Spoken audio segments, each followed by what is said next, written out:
करते आपसे कि अगर हमारी आवाज आप सुन रहे हो तो मेरे पिताजी की जो है क्या कहते हैं जिंदगी बचा लीजिए।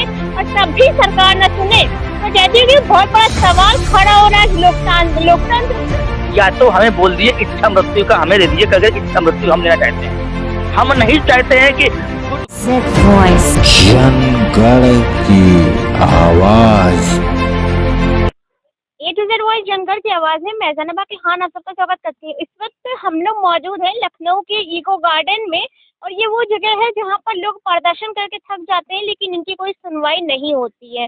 और इसका दावा करने के लिए हमारे पीछे आप देख सकते हैं जेई के 2 छात्र इस वक्त बैठे हुए हैं, और इस वक्त इनका 187 डेज अबव हो चुके हैं बैठे हुए।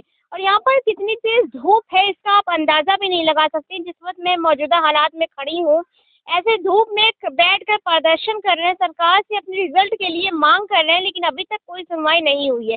कहते हैं कि सरकार को जो लोग कुर्सी पे बैठाते हैं, सरकार बाद में उन्हीं को जो है भूल जाती है। और इसका एक खास मंजर आपको हमारे पीछे देख सकते हैं कि एक इस मौके पे ऐसे धूप में यहाँ पर बैठकर प्रदर्शन करना कितना मुश्किल होता होगा। थोड़ा सा इधर शिफ्ट हो जाइए, थोड़ा सा और थोड़ा सा। ये इतने जलते हुए पत्थर पे उज्जवल जी बैठे हैं।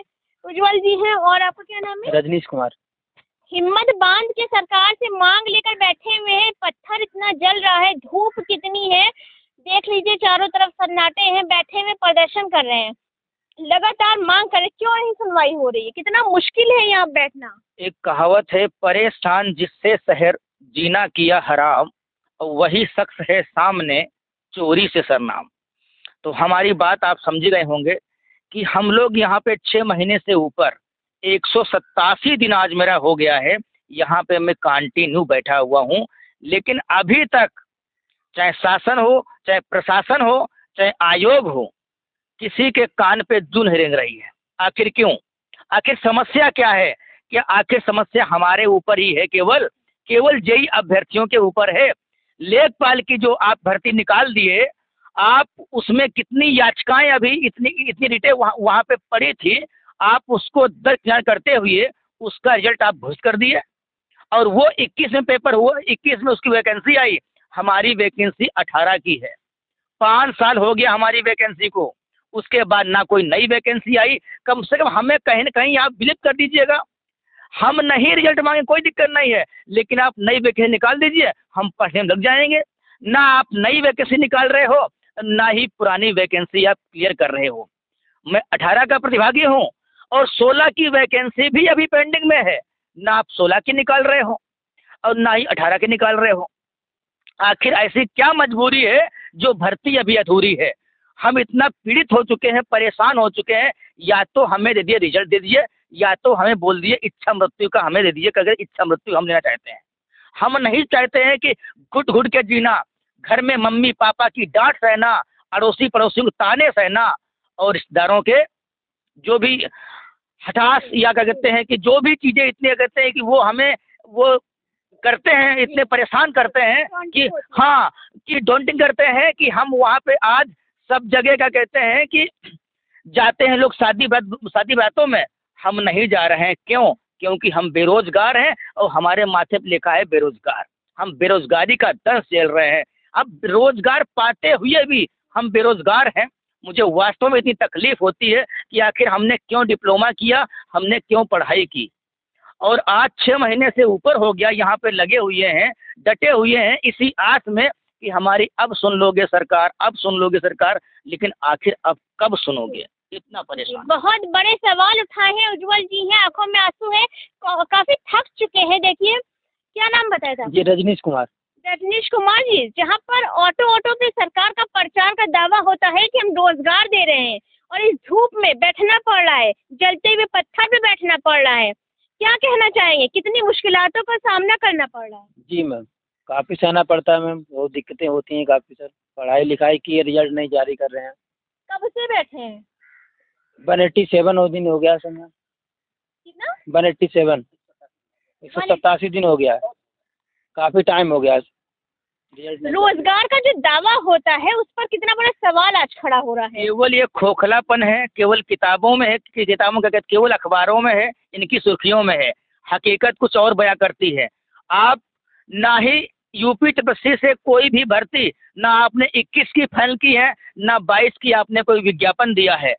अब मैं अगर आयोग की बात कर लूं, आयोग इतना वास्तव में इतना ढीठ हो गया है, इतना ज़्यादा ही, हम कुछ कहने के लिए शब्द नहीं है, लेकिन हम लोग इतने हतोत्साहित है, परेशान है कि आखिर आपकी क्या समस्या है।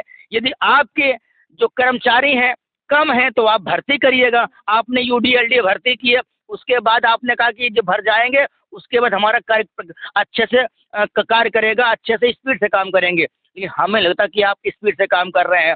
अभी 18 का एग्जाम हुआ है 27 मई को, आज 5 दिन हो गए हैं, अभी तक आपने उसकी आंसर की नहीं रिलीज की है। कब आप आंसर की देंगे, कब उसका रिवर्स आंसर की देंगे, और कब रिजल्ट आएगा, कुछ पता नहीं चल रहा है। और जब भी जाते हैं आयोग यही बोलते हैं आपको मार्च में दे देंगे, मई में दे देंगे। अब क्या बताएं, मई का लास्ट डेट है, अब क्या जून में देंगे, और जून क्या हम बताएं। इतना परेशान हो चुके हैं कि अब कुछ कह नहीं सकते। लेकिन अगर ये सरकार या आयोग ने रिजल्ट नहीं दिया तो आगामी 5 जून को हम लोग प्रदेश भर के सारे हमारे जो अवर अभियंता, जो फ्यूचर अभियंता हैं, जो हमारे भविष्य के भावी अभियंता हैं, वो सारे अपने जिले से डीएम को ज्ञापन देंगे, मुख्यमंत्री को संबोधित ज्ञापन देंगे, राज्यपाल को संबोधित ज्ञापन देंगे, और उसके बाद वो जो चीजें होंगी उन्हें झेलना पड़ेगा। उसके बाद मैं 13 तारीख को लाखों की संख्या में आपके यहाँ लखनऊ में कूच करेंगे, हमारे सारे डिप्लोमाधारी कूच करेंगे यहाँ पे। जी जी, काफी दिनों से इनकी कवरेजेस कर रहे हैं, और हमने जो देखा है ग्राउंड रिपोर्टिंग पे, यहीं पर रह के अपनी पढ़ाई मुकम्मल करना, यहीं पर रह के खाना पीना, ठंडी का दिन था, तमाम मुश्किलातों का सामना करना पड़ा और सर्दी गुजार ली उज्ज्वल जी। गर्मी आ गई, धूप आ गई, अंधड़ आ गई, इसमें पढ़ाई करना, घर को देखना, यहाँ पर बैठना, कितनी दिक्कत है। और ये फ्यूचर जनरेशन है, तो 2024 का चुनाव सामने है, और सरकार जितने बड़े बड़े वादों की बुनियाद पे चुनाव जीतना चाहती है, और ये जो आप लोग को इतनी झेल करा रहे हैं, क्या लग रहा है चुनाव पे इसका असर पड़ जाएगा? बस सरकार यही चाहती है कि ये जो भी अब रो पीट रहे हैं, कोई दिक्कत नहीं, इनको ऐसे लेट किया जा रहा है। और मुझे सारी बातें, हमें ऐसा नहीं हम अनभिज्ञ हैं, हम पढ़े लिखे नहीं हैं, ये सब चाहते हैं 2024 तक इनको हम घसीटें, और वहाँ जहाँ इनका 24 का जो शंखनाद गूंजे, अब वहाँ पे नियुक्ति दें अवर अभियंताओं को, वही लूटेंगे, कहेंगे हमने अवर अभियंताओं को नियुक्ति दे दी। लेकिन ऐसा हम नहीं होने देंगे, ऐसा हम नहीं होने देंगे, क्योंकि ये लोग यही चाहते हैं मैं 24 तक कैसे वहाँ तक पहुँचूँ। तो हमारे साथ उज्ज्वल जी मौजूद थे, और इन लोग जो है देखिए लगातार बैठे हैं, प्रदर्शन कर रहे हैं। देखिए थोड़ा इधर की इतनी तेज धूप है, यहाँ पर बैठ के प्रदर्शन कर रहे हैं इस पतझड़ में, और पूरी जाड़ा जो है वो गुजार दिया है। बहुत ही हिम्मत और करेज की बात कहना पड़ेगा। आप इस वक्त हमें देख रहे होंगे, लेकिन महसूस नहीं कर सकते वाकई में यहाँ का माहौल इस लायक नहीं है कि यहाँ पे इस तरीके से बैठ के प्रदर्शन किया जाए। पीछे बैनर लेकर अपना खड़े हैं और देखना चाह रहे हैं कि सरकार कब सुनती है जो बड़े बड़े दावे करती है। उज्ज्वल जी कुछ कहना चाहते हैं? बस मैं योगी जी से इतना विनम्र निवेदन करना चाहता हूँ कि आप हमारी सुन लीजिए। हमारे पिताजी आज 70 साल के ऊपर हो गए हैं, उनको 2 बार अटैक आ चुका है, मेजर अटैक, उनको स्टेंट पड़े हुए हैं, छल्ले पड़े हुए हैं, और उसके बाद उनकी 3500 की दवाई प्रत्येक महीने आ रही है। कैसे वो झेल रहे हैं। यदि हमारी समय रहते हमारी नौकरी लग जाती है तो मैं वादा करता हूँ मैं अपने पिताजी की 5 साल उम्र बढ़ा दूंगा। लेकिन अगर ऐसा नहीं हो पाता है तो भगवान न करे ऐसा कुछ हो। लेकिन वास्तव में दिन प्रतिदिन जब भी सुबह शाम फ़ोन करते हैं, भैया आपके रिजल्ट का क्या हुआ, भैया आपके रिजल्ट का क्या हुआ, हम वास्तव में मेरे आंखों में आंसू आते हैं। जिनको बस यही देता हूँ आश्वासन, पिताजी बस आज रुक जाइए, अगर 1-2 महीने में या 6 ये क्या कहते हैं 15 दिन में रिजल्ट आ जाएगा, कार्रवाई चल रही है, रिजल्ट आने वाला है। कब तक मैं उन्हें आश्वासन दूं, घर वालों को कब तक मैं मूर्ख बनाऊं। वास्तव में हम खुद अब ढीठ हो गए, परेशान हो गए इतना ज़्यादा। लेकिन हम बस यही अनुनय विनय करते हैं आपसे योगी जी, अगर हमारी ये बात आप सुन रहे हो तो मेरे पिताजी की जो है क्या कहते हैं ज़िंदगी बचा लीजिए प्लीज़। बहुत अब कुछ बोला नहीं जा रहा है। बहुत इन्होंने जो बात कहा है वो बहुत ही हार्ट टचिंग है, और ऐसे में अगर एक बेटा जो है वो अपने बाप के लिए गुहार लगा रहा है, सरकार से आंखों में आंसू, और इस हालात में अगर एक बच्चे को अपने बाप से दूर रह के यहाँ प्रदर्शन करना पड़े और तब भी सरकार न सुने, तो मैं कहती हूँ कि बहुत बड़ा सवाल खड़ा हो रहा है लोकतंत्र पे। और देख लीजिए इन लोगों को, इन लोग किस तरीके से खड़े हैं, बाप से दूर पर है योगी आदित्यनाथ जी उस सरजमी पे खड़े, और अगर इसके बाद भी न सुनवाई हो तो बहुत बड़ा सवाल खड़ा होता है सरकार पे और बहुत बड़ा सवाल खड़ा होता है लोकतंत्र पे। जुड़े रहिए, जनगढ़ की आवाज।